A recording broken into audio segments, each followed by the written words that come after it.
अस्सलाम वालेकुम dear students, welcome to V U Rocky. तो जी डियर स्टूडेंट्स, आज की इस वीडियो में हम लोग देखेंगे CS302 डिजिटल लॉजिक डिज़ाइन की जो असाइनमेंट नंबर 2 है सेमेस्टर स्प्रिंग 2024 के लिए। तो असाइनमेंट के जो टोटल मार्क्स हैं वो 20 हैं और जो इसकी लास्ट डेट है वो 24 जून 2024 है। उसके बाद आप लोगों ने जो ये इंस्ट्रक्शन वगैरह गिवन है, रूल फॉर मार्किंग गिवन है और आपने देखना है कि किस फॉर्मेट में असाइनमेंट जमा करवानी है, ये सारा कुछ आप लोगों ने देख लेना है। उसके बाद हमारे पास जो टॉपिक कवर है कि किस किस टॉपिक से ये असाइनमेंट हमारी आई, वो कंपैरेटर है, BCD एडर है, 16 बिट ALU है, multiplexer, demultiplexer, अबील input file, फारक ward 104। उसके बाद down counters, up down counters है और डिजिटल क्लॉक्स है। और जो लेक्चर्स कवर है वो लेक्चर नंबर 11 से लेकर लेक्चर नंबर 29 तक है। तो चलते हैं अपने क्वेश्चन की तरफ। हमें एक क्वेश्चन गिवन है, consider the below given PLA program a program logic array 4x3 device you are required to generate ABEL, जो कि फुल फॉर्म है advance Boolean expression language expression for the outputs of the given device. हमें ये एक circuit given है, diagram given है, जिसके अंदर हमारे पास 4 जो इनपुट्स हैं और 3 हमारे पास आउटपुट है। हमने इसका जो अबील एक्सप्रेशन है ना आउटपुट का, तो हमने अबील एक्सप्रेशन प्रोवाइड करना है आउटपुट का। आउटपुट हमारे पास क्या है, O0, O1 और O2। तो हमने ये करना है। तो चलते हैं हम अपने सोल्यूशन की तरफ। तो हमारे पास ये गिवन है एक जो डायग्राम थी, तो हम सबसे पहले इसको लेके चलते हैं मज़ीद आगे। सबसे पहले हमारे पास जो 4 इनपुट्स हैं, ये साथ साथ आपको समझाता हूँ कि कैसे आएगा हमारे पास। तो यही कलर, तो ये देखें हमारे पास 4 जो इनपुट्स हैं, पहले I0 है, फिर I1, I2 और I3। तो इसके आगे दो लाइन्स जा रही हैं। एक वो है जिसके आगे नोड गेट लगा हुआ है, ये नोड गेट है, और एक वो है कि जो नोड गेट के बगैर है। अब हमारे पास कहाँ कहाँ पर जो जहाँ पे हमारे पास डॉट लगे होंगे ना, जैसे ये डॉट है, ये डॉट है, हमने ये लाइन वाइज चलना है इस तरह से। तो जो डॉट हमारा नोड गेट से होकर आएगा, यानी नोड गेट वाली लाइन पे होगा, वहाँ पे हम उसका बार लगा देंगे, और जो नोड गेट के बगैर वाली लाइन पे होगा उसको हम बार के बगैर लिखेंगे। उसके बाद जो हमें यहाँ पे गिवन है ये एंड गेट है, इसका मतलब है कि हम वैल्यूज़ को आपस में मल्टीप्लाई करेंगे। और जो नीचे आउटपुट में गिवन है वो हमारे पास और गेट है, उसका मतलब है कि हम वैल्यूज़ को आपस में प्लस करेंगे।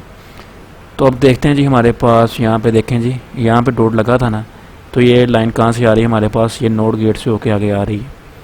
तो अब यहाँ पे हमारे पास क्या आएगा, तो अब यहाँ पे हमारे पास आएगा जी I0 वाली लाइन थी ना, तो यहाँ पे हम लिख देंगे I0 और उसके ऊपर बार, क्योंकि यहाँ पे हमारे पास नोड गेट है, उसका बार आ गया। उसके बाद नीचे चलें तो इस लाइन में कोई और लाइन नहीं है ऐड। उसके बाद चलते हैं सेकंड पे, तो सेकंड यहाँ पर डॉट लगा हुआ है। तो अब ये देखें कहाँ से आ रही है, I1 से आ रही है, लेकिन I1 के अंदर नोड गेट वाली लाइन से नहीं आ रही बल्कि दूसरी लाइन से आ रही है। तो इसलिए हम यहाँ पे I1 लिख देंगे, उसका ऊपर बार नहीं आएगा। उसके बाद नेक्स्ट लाइन पे चलते हैं, तो नेक्स्ट हमारा यहाँ पे डॉट आ रहा है, तो ये लाइन कहाँ से आ रही है, I2 से आ रही है। I2 के आगे जो 2 लाइन्स हैं वहाँ से ये नोड गेट में से होकर फिर आगे आ रही, ये नोड गेट से सीधी आगे आ रही है। तो यहाँ पे हम लिख देंगे I2 और ऊपर उसका बार नोड गेट है इसी वजह से। उसके बाद नेक्स्ट डॉट पे जाएंगे तो I3 आ जाएगा हमारे पास, I3 से लाइन आ रही है, वो नोड गेट के बगैर है, तो इसलिए इसका हम बार नहीं लगाएंगे। इसी तरह यहाँ पे फिर हमारे पास I0 आ गया, I1 का बार, और ये वाले डॉट पे I2 आ गया, यहाँ पे I0 का बार आ गया, और यहाँ पे I0 और यहाँ पे I1। ये देखें जी, I1 है हमारे पास, ये लाइन नोड गेट के बगैर से आ रही है, यानी कि नोड गेट नीचे वाली है, तो ये नोड गेट से बगैर लाइन है जो सीधी हमारी यहाँ पे आ रही है, यहाँ आ गई, ये डॉट बन गया। तो यहाँ पे भी I1 आ जाएगा, उसका बार नहीं आएगा। अब नेक्स्ट हमने क्या करना है जी, नेक्स्ट हम अपने इन वैल्यूज़ को लेके ना जो हमारे पास यहाँ पे आई हैं,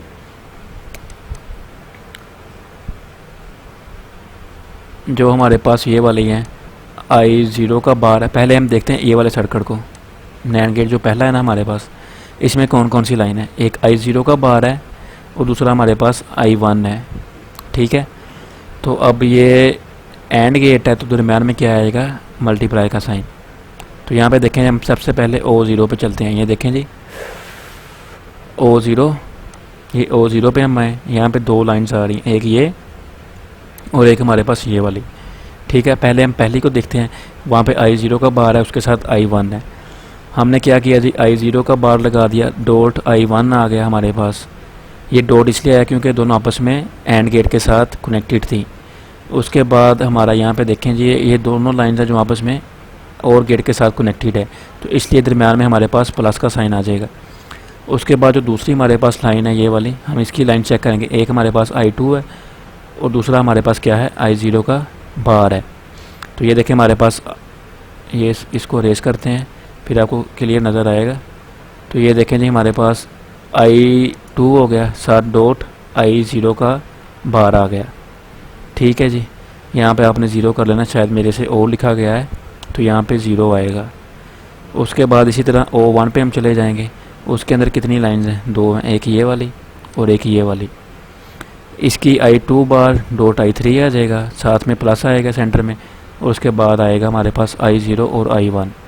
ये देखें जी, I2 का बार डॉट I3 साथ I0 और I1 आ गया। उसके बाद हम जाएंगे O2 पे, उधर हमारे पास एक ही लाइन है, तो ये इसके ऊपर जाके देखते हैं वैल्यूज़, एक है I0 और एक I1 का बार है। तो हम यहाँ पे ये दोनों लिख देंगे, I0 और I1 का बार। तो ये हमारा बूलियन एक्सप्रेशन आ गया, O0 का, O1 का और O2 का। उसके बाद हमने क्या करना है जी, अब हम सिंपल सा इसका काम है, हमने इसको अबील एक्सप्रेशन में कन्वर्ट कर देना है। तो उसके लिए मैं आप लोगों को हैंडआउट से दिखाता हूँ कि अबील एक्सप्रेशन क्या है हमारे पास।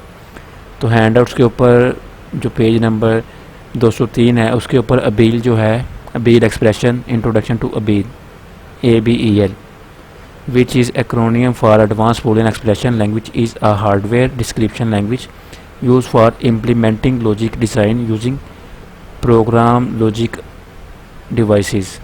ठीक है जी, तो ये आप लोगों ने देख लेना। उसके बाद नीचे बस हमने ये यहाँ पे टेबल देखना है। टेबल हमारे पास है Boolean operations and Boolean notations.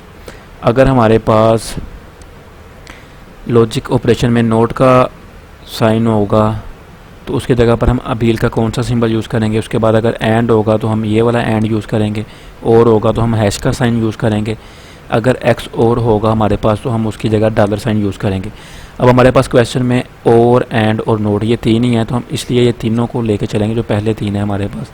ठीक है जी, तो अब यहाँ पे देखें, सबसे पहले हमारे पास I0 का बार है, तो बार है उसका मतलब क्या है। नीचे से आपको एक और चीज़ क्लियर कर दूँ कि अगर किसी चीज़ का बार हो तो हम उसका साइन जो उस चीज़ से पहले लिखते हैं, अगर डॉट हो तो वो सेंटर में उधर ही आएगा, प्लस हो तो वो भी दरमियान में ही उधर आएगा, यानी कि बार वाली वैल्यू को हम पहले लिख देंगे। अब ए का बार था तो हम वो जो साइन है, ये वाला साइन पहले आएगा, ए बाद में आएगा। इसी तरह हम यहाँ पे चलते हैं, तो पहले हमारे पास I0 का बार है, बार की जगह हमने पहले ये साइन लगाया, I0 आ गया साथ, उसके बाद डॉट है, डॉट की जगह ये हमारा साइन आ गया, इसका मतलब है एंड। उसके बाद हमारे पास I1 आ गया, फिर उसके बाद प्लस है हमारे पास, तो प्लस की जगह पर हैश आ जाएगा, फिर I2 सेम उसी तरह आ गया, डॉट की जगह फिर एंड का साइन आ गया। उसके बाद I0 का जो बार है ना, तो बार की जगह पर पहले हम यहाँ पे ये इसका साइन लगाएंगे, उसके बाद I0 उसके साथ वैसे ही आ जाएगा। सेम इसी तरह A0 O1 पे जाएंगे हम, I2 का बार है, पहले साइन आएगा, फिर I2, उसके बाद डॉट की जगह एंड का साइन, I3 प्लस की जगह पे हैश आ गया, फिर I0 डॉट I1 है, I0 एंड I1 हमने लिख दिया। उसके बाद जो O2 है उसमें I0 डॉट I1 का बार है, I0 एंड I1 का जो बार है, बार की जगह हमने पहले ये साइन लगा दिया, उसके बाद हमने I1 लगा दिया। ठीक है, तो उम्मीद है आपको समझ आई होगी, सिंपल सी असाइनमेंट थी। तो आप लोगों ने सिर्फ ये दो एक्सप्रेशन वहाँ पे सबमिट करवाने हैं अपने, एक बूलियन एक्सप्रेशन और एक अबील एक्सप्रेशन। अब आप में से कुछ स्टूडेंट कहेंगे कि उन्होंने हमें बूलियन एक्सप्रेशन फाइंड करने का कहा ही नहीं है, सिर्फ अबील एक्सप्रेशन कहा है। तो लेकिन जब तक हमारे पास ये बूलियन एक्सप्रेशन नहीं होगा तीनों का, ये वाले तीन, तो तब तक हम अपना जो अबील एक्सप्रेशन है उसको फाइंड नहीं कर सकते। तो इसलिए पहले हम इसको फाइंड करेंगे, उसके बाद जो अबील एक्सप्रेशन है उसको फाइंड करेंगे। और मज़ीद अगर आप लोग चाहते हैं तो आप इस तरह का स्क्रीनशॉट अपना एक बनाकर, जिसके ऊपर आप सिर्फ ये लिखेंगे कि I0 क्या है, कहाँ पर है, यानी कि कौन सा डॉट है, उसका क्या नाम है। ठीक है, जैसे मैंने लिखा हुआ है जी, ये I0 का बार है, ये I1 है, ये I2 का बार है, I3 है। इसी तरह आप अगर ऐड करना चाहें तो ये आपकी अपनी मर्ज़ी है, इस तरह ऐड करके पेन से स्क्रीनशॉट लेके आप ऐड कर सकते हैं MS वर्ड की फ़ाइल में। अदरवाइज़ अगर आप ये नहीं करते तो आपको फिर भी फुल मार्क्स मिलेंगे। सिर्फ आपने ये 2 चीज़ें जो है इनको आपने सबमिट करवाना है, ठीक है। तो उम्मीद है आप लोगों को समझ आई होगी आज की इस वीडियो की। तो अगर इसमें कोई मिस्टेक हो या कोई चीज़ आपको समझ ना आई हो तो आप लोग कमेंट में मुझसे पूछ सकते हैं या फिर व्हाट्सएप ग्रुप ज्वाइन करें। तो मिलते हैं अपनी नेक्स्ट वीडियो में, तब तक के लिए अपना ख्याल रखिए। अल्लाह हाफिज़।